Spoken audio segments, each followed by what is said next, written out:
Mmh.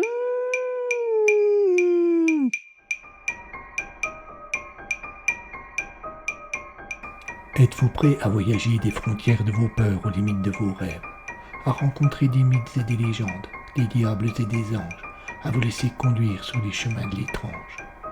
Arcanum Fabulas.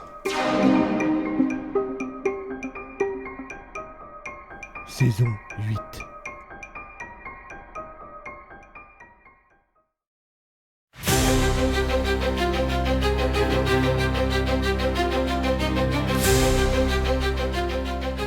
Je suis le lieutenant de police Solange Chocan et j'ai en charge l'enquête sur le meurtre d'Alice Ménestrel.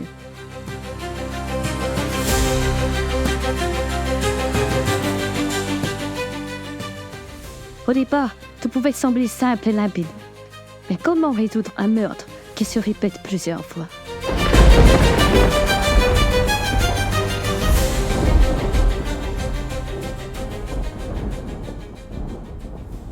Épisode 20.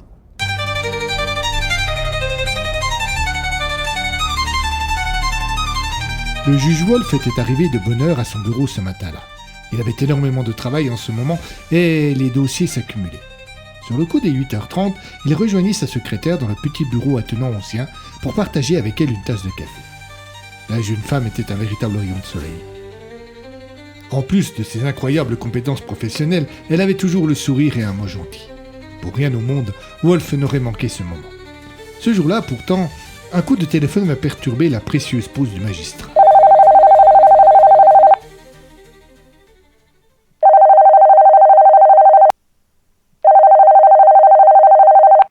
Le directeur de la prison souhaitait s'entretenir le plus rapidement possible avec lui. Il posa sa tasse en soupirant et attrapa le combiné que lui tendit sa secrétaire. Le juge connaissait bien l'homme au bout du fil. Au cours des années passées, il avait grandement contribué au remplissage de son établissement. Et sur la même période, il avait eu l'occasion d'échanger avec lui à de multiples reprises. Wolf le salua donc amicalement, mais il comprit immédiatement à la réponse qu'il lui fit que quelque chose n'allait pas. « C'est au sujet du détenu que vous avez placé en provisoire, » expliqua le directeur. « Il s'est confié à l'aumônier de la prison et nous sommes inquiets de ses propos. »« Ah oui ?» répondit le magistrat soulagé que les choses ne soient finalement pas plus graves que cela. « Je crois qu'il serait urgent que vous le receviez. Il accepte de venir vous voir si vous êtes d'accord de le recevoir avec notre aumônier. »« Pardon ? Vous êtes sérieux là ? Je reçois les mises en cause avec leur avocat, pas avec leur curé. » Le juge sentit bien qu'il y avait un certain embarras à l'autre bout du fil, et le directeur dut sans aucun doute prendre son courage à deux mains pour poursuivre. « Je comprends, mais il semble que cela soit une situation particulière, et vous auriez peut-être intérêt à considérer les choses différemment. » À cet instant, le juge réalisa qu'il ne savait pas en fait de qui il était question, et il demanda des précisions. Lorsque le directeur prononça le nom de Géraud, Wolf changea d'attitude et prêta une oreille différente. « Vous pouvez me préciser ce qu'a dit M. Géraud qui a inquiété votre aumônier à ce point ? » ?»« Ce serait bien compliqué et j'aurais peur que vous me preniez pour un fou. De plus, je n'ai pas tous les tenants et les aboutissants, mais un élément devrait vous suffire. Lequel ? D'après lui, il n'a pas tout dit sur les disparitions répétées du cadavre. Je cite. » Cette fois, l'attention du magistrat était pleine et entière.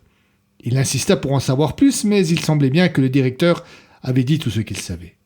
Wolf s'excusa, mit la main sur le combiné pour pouvoir parler avec toute discrétion à sa secrétaire. « Vous pensez pouvoir me prévoir une extraction dans la matinée ?»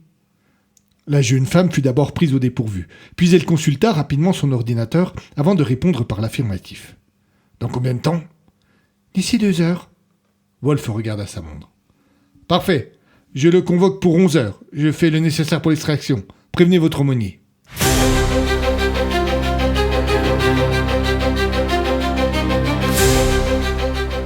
Les portes de la prison s'ouvrirent lentement et la camionnette noire de la pénitentiaire s'engagea dans la rue.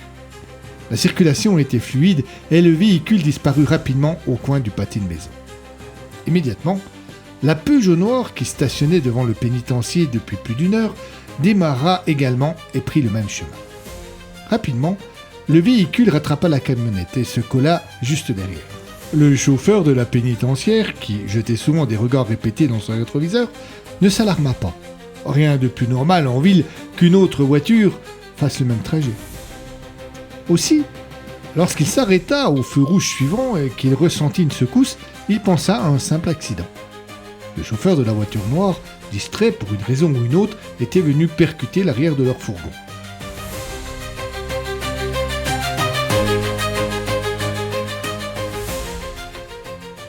Cependant, en pareille circonstance, et même si le mis en cause transporté ne présentait pas de risque particulier, il y avait une procédure à respecter pour assurer la sécurité de tous. Ce jour-là, le chauffeur parut vouloir s'en affranchir. Lorsqu'ils furent percutés, il grommela et s'apprêta à descendre pour aller voir les dégâts. Surpris, son collègue assis à ses côtés l'interpella. « Qu'est-ce que tu fous, Dan ?»« Ah, cette question, Fab, t'as rien remarqué ? On vient juste d'être percuté, je vais voir s'il y a des dégâts. » « T'es pas sérieux, il faut déjà prévenir la centrale et... » Il n'eut pas le temps de finir sa phrase. Dan était déjà dehors et se dirigeait vers l'arrière du fourgon. Fab grommela.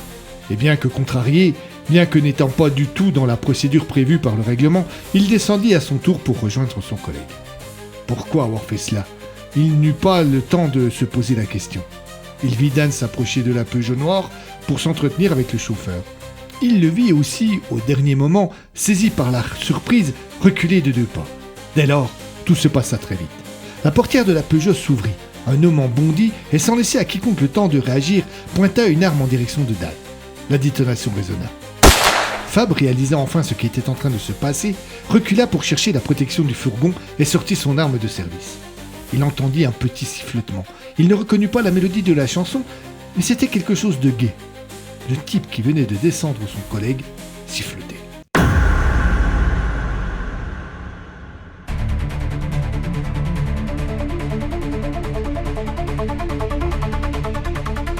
Cela ne fit que décupler l'adrénaline qui avait pris le contrôle de Fab.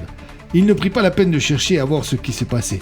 Il quitta la sécurité toute relative que lui offrait le fourgon et en pointant son arme près d'atterrir, il voulut aller affronter le monstre. Ce dernier était là, appuyé négligemment contre la camionnette et attendait. Fab vit alors pour la première fois cet étrange agresseur. Il était assez grand, les cheveux blancs courts, il portait un costume cravate très chic et surtout, il avait le visage peint en noir. Pendant une seconde, cela déstabilisa le gardien de la pénitentiaire qui hésita à faire feu, mais il retrouva bien vite sa colère et son doigt commença à exercer une pression sur la gâchette. Il n'eut pas le temps de tirer. Une autre détonation et une douleur terrible lui déchira le crâne. Il s'écroula. Un second bonhomme en tout point semblable au premier était sorti à son tour de la Peugeot et avait profité de l'inattention de Fab pour l'abattre. Le premier se remit à siffloter et, le plus calmement du monde, se pencha sur le cadavre du second gardien pour récupérer les clés de la porte arrière du fourgon. Quand celles-ci s'ouvrirent, les 2 hommes se retrouvèrent face à un Marc Giraud terrifié. J'ai fait ce qu'elle a demandé, et j'ai fait tout ce qu'elle a demandé. Criait-il en cherchant à se faire le plus petit possible. Les 2 gaillards attrapèrent le couard et le traînèrent à l'extérieur. À ce moment précis, une Lincoln Continental 1970 sortit d'une petite rue transversale et vint stopper juste devant le fourgon. Les 3 hommes s'y engouffrèrent et la voiture repartit sans que personne n'intervienne. Solange était venue très tôt au bureau ce jour-là. Elle n'avait pas trouvé le sommeil en rentrant et, plutôt que de se retourner dans son lit, elle avait préféré prendre sa voiture et rouler. Au lever du soleil, elle était allée directement au commissariat. La machine à café, avec sa litanie habituelle, lui avait donné un café brûlant qu'elle avait bu en prenant son temps. Il n'y avait dans les locaux qu'une petite dizaine de fonctionnaires de garde. Sochan prit le temps d'échanger avec les uns et les autres, mais son esprit était ailleurs et, fréquemment, elle jetait un coup d'œil distrait sur sa montre. Elle espérait l'appel de Laura Heller. C'était bien la seule manière de voir avancer l'enquête.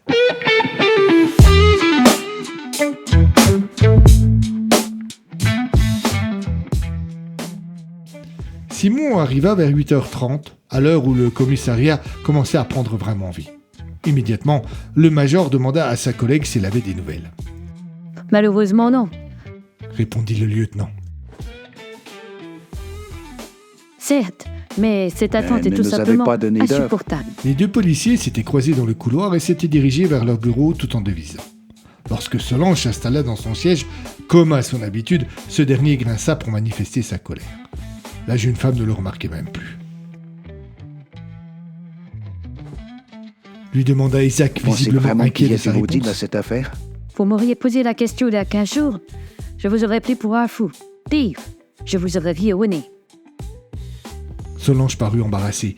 Elle n'arrivait pas à admettre que des choses lui échappaient, et elle voulait coûte que coûte se rattacher à la rationalité. D'un autre côté, elle ne trouvait aucune explication simple et plausible aux événements. Comme le major insistait du regard, elle tenta une pirouette. Ne me la posez pas, Major. Je suis dans l'incapacité de vous répondre. Le major eut un petit sourire entendu. C'était rare que Solange reste ainsi sans réponse. Poursuivit-il. En tout cas, je pense que Borel a pris la bonne décision de ne pas ébruiter les choses tant que nous n'aurons pas que toutes les cela ne réponses. se retournera pas contre lui. Comme s'il avait entendu que l'on parlait de lui, Borel entra dans le bureau à ce moment-là. Il ne prit le temps de saluer personne et d'un geste brusque posa sur le bureau de Solange un morceau de bois. Le lieutenant, un peu surpris, resta sans voix et se contenta de jeter un regard interrogateur à son supérieur. C'est la statuette que vous m'avez apportée l'autre jour.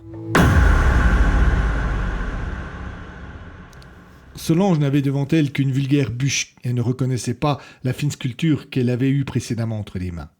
Elle repensa immédiatement à la première transformation qu'il avait déjà laissée sans explication.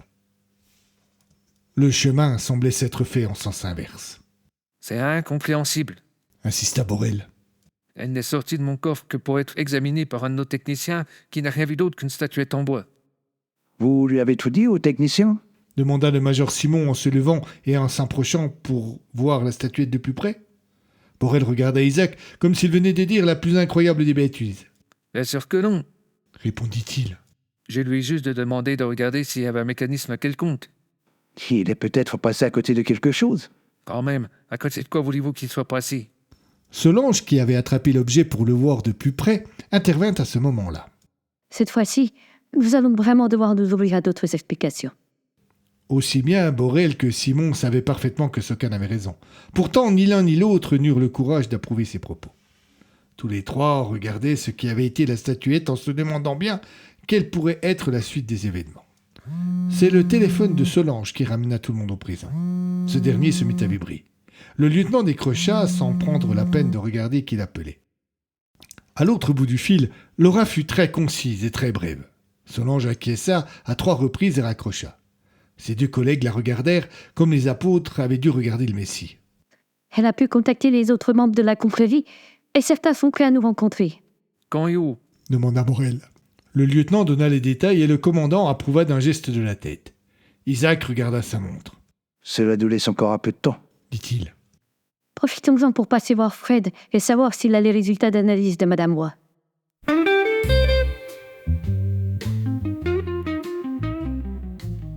Comme à son habitude, Castella travaillait en musique. Peu de personnes étaient en mesure de comprendre que l'on puisse découper un corps et faire une autopsie en écoutant Puerto Rico, un vieux morceau des Bahia con Dios. Fred, pour sa part, n'y voyait aucun problème et manipulait le bistouri en sifflotant. Lorsqu'ils arrivèrent, Solange et Isaac restèrent à la porte et frappèrent sur le petit hublot qui habitait cette dernière pour attirer l'attention du légiste. La musique étant très forte, ce dernier n'entendit pas les 2 policiers. Après avoir infructueusement renouvelé l'appel, Solange prit une grande respiration et entra dans la pièce. Sans hésiter, elle se dirigea vers la petite enceinte qui trônait sur une chaise dans un coin de la pièce et mit fin à la mélopée de Danny Klein, sans laisser à personne l'opportunité de savoir si Angelita avait pu rejoindre Manolo. C'est à ce moment seulement que le médecin prit conscience de la présence des 2 policiers. D'un geste rapide, il recouvra d'un drap blanc le corps du cadavre sur lequel il était en train de travailler et s'approcha de Solange. « Un soupçon d'empoisonnement », fit-il en désignant la table d'autopsie d'un geste de la tête. Une affaire d'héritage? Demanda Solange sur un ton qui se voulait humoristique. « Non, un adultère mal vécu par une femme trop jalouse », répondit Fred en enlevant son masque et ses gants. « Passons dans mon bureau, on sera plus tranquille. » La petite pièce, presque insalubre, que Fred appelait son bureau, était toujours aussi mal rangée. Il n'avait pas fait le ménage depuis la veille. Le légiste alla s'installer sur son siège. « Si vous venez pour les résultats d'analyse, je n'ai encore rien. » Solange fit une moue contrariée. « Ce n'est pas ma faute !» maugréa Fred qui se sentit mis en cause par ce petit geste. « Je sais. » répondit le lieutenant pour calmer le jeu. Le légiste se radoucit immédiatement et demanda s'ils avaient eu des nouvelles de la confrérie des Loas. « Oui, j'ai eu un contact avec O'Reilly tout à l'heure. Nous avons rendez-vous en fin de matinée. » « Où ça ?»« Pourquoi veux-tu le savoir ? » Parce que je suis inquiet. Cette histoire ne me plaît pas du tout. Le lieutenant jeta un regard amusé au major et tous deux eurent un petit sourire. C'est bon, reprit Fred. Vous n'êtes vraiment pas obligé de vous foutre de moi. C'est pas le cas, rassure-toi. Lui répondit Solange. Parfait. C'est où alors ce rendez-vous? Le commandant est au courant. En cas de besoin, il te le dira.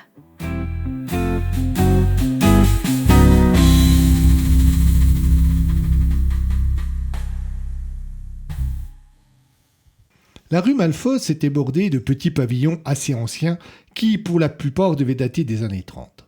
Les arbres plantés régulièrement sur les trottoirs lui donnaient un petit côté agréable et ne laissaient pas soupçonner que c'est là que se réunissait le plus souvent, du moins, la confrérie des Loas. Laura n'avait pas eu besoin d'expliquer au lieutenant quelle direction prendre. Solange connaissait bien les lieux, car il n'était qu'à 1 ou 2 pâtés de maison de son propre domicile. La jeune étudiante avait donc eu à donner le numéro, le 13. En arrivant devant, les 2 policiers ne purent que constater que rien ne différenciait cette maison des autres. 2 étages, 4 fenêtres, dont une plus large que les autres au rez-de-chaussée. Et puis, 2 chiens assis dans la toiture et un petit perron qui donnait accès à une porte d'entrée dont les vitres étaient protégées par une grille en fer forgé au motif finement travaillé. Bien que cela paraisse assez vieux, le tout était bien entretenu, et le gros chêne devant, qui ombrageait la petite cour, donnait même à l'ensemble un petit côté bucolique et agréable. La sonnette se trouvait sur le portillon à l'entrée de la propriété. Elle prenait la forme d'une chaîne et d'une poignée, un dispositif d'un autre âge, mais qui était parfaitement fonctionnel. La porte s'ouvrit et Laura apparut sur le perron. Elle semblait très tendue et fouilla les alentours du regard. Solange la salua, Isaac fit de même, mais la jeune étudiante leur fit signe de rester plus discret. Quand elle se fut assurée qu'il n'y avait pas de personnes curieuses dans la rue, elle vint ouvrir à ses hôtes. Elle referma le portillon à clé derrière eux. Isaac risqua une remarque. « Je vous trouve très prudente. Vous avez des craintes? » Soyez assurés que j'ai de quoi l'avoir. Avant d'emboîter le pas à Laura, Isaac jeta un regard interdit à Solange. Il put deviner qu'elle était tout aussi surprise que lui.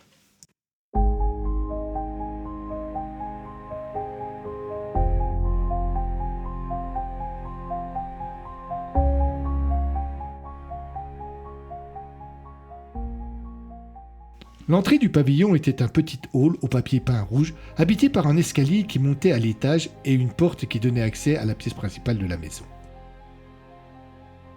Il n'était meublé que d'une petite commode très ancienne et d'un porte-manteau perroquet.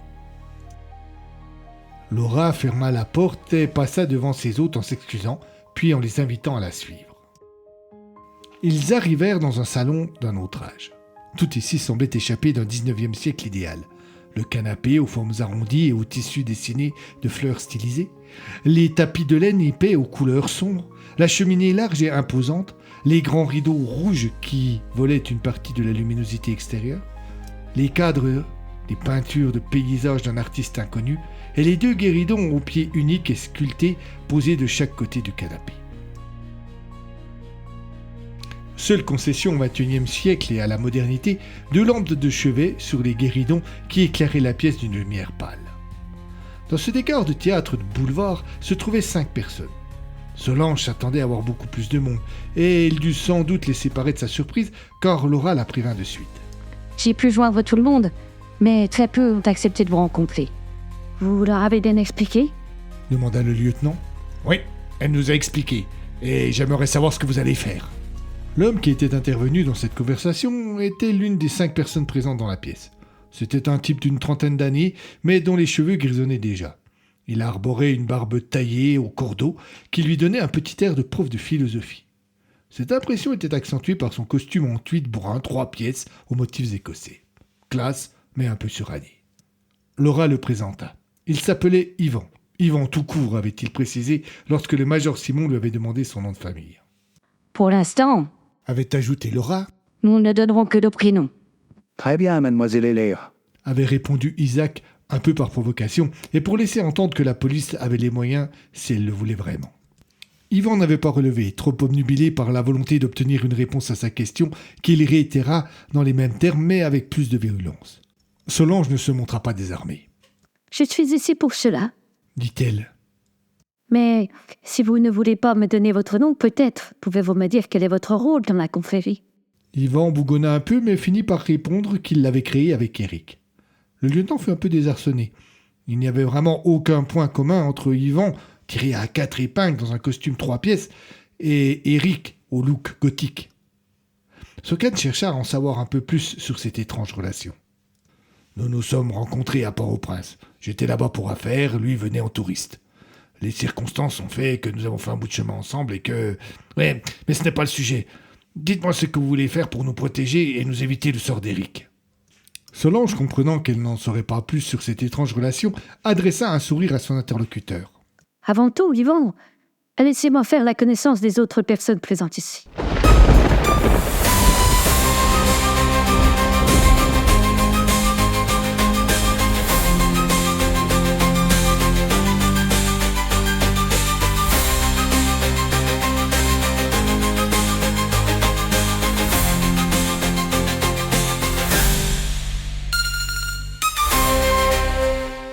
À suivre.